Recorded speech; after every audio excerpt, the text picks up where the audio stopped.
भाऊ दराडे यांच्या वाढदिवसानिमित्त येवला तालुक्यात रोजगार मेळा मोठ्या प्रमाणात भरण्याचे नियोजन करण्यात आले आहे। या ठिकाणी बऱ्याच 45 कंपन्या मोठ्या इथं आलेल्या आहे।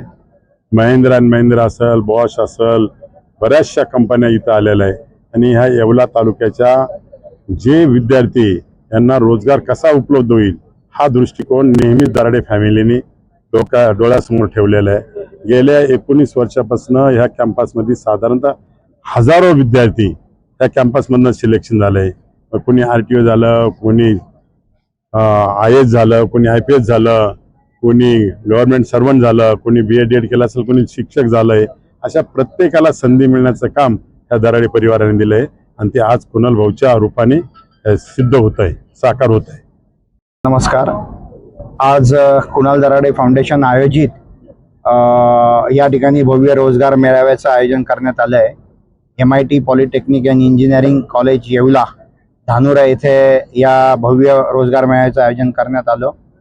13 एप्रिलला माझा वाढदिवस होता आणि म्हणून सगळ्या मित्रपरिवाराने आणि जे काही माझे हितचिंतक होते त्यांनी असं ठरवलं की वाढदिवसाचा इतर खर्च टाळून, बॅनर असतील, पोस्टर्स असतील, इतरही खर्च टाळून तो खर्च पूर्ण आपण रोजगार मेळावा त्या ठिकाणी आयोजित करूया आणि त्या रोजगार मेळाव्याच्या माध्यमातून येवला तालुक्यातील युवक आणि युवतींना त्या ठिकाणी संधी प्राप्त करून देऊया। आणि आज सांगायला आनंद वाटतो की 45 कंपन्या या ठिकाणी आल्या आहेत।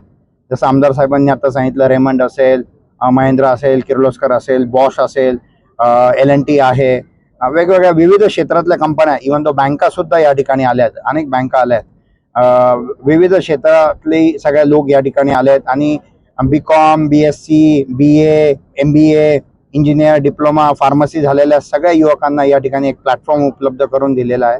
हे कुणाल दराडे फाउंडेशनचं रोजगार मेळावा घेण्याचं हे 5वं वर्ष आहे आणि दरवर्षी हजारो युवकांना, येवला तालुक्यातील युवकांना संधी या ठिकाणी मिळत असते आणि यावर्षी देखील मिळाली आहे। मला त्याचा सार्थ अभिमान आहे आणि हे जे आम्ही कार्य करतोय याला खऱ्या अर्थाने मार्गदर्शन दराडे परिवारांचं लागतं।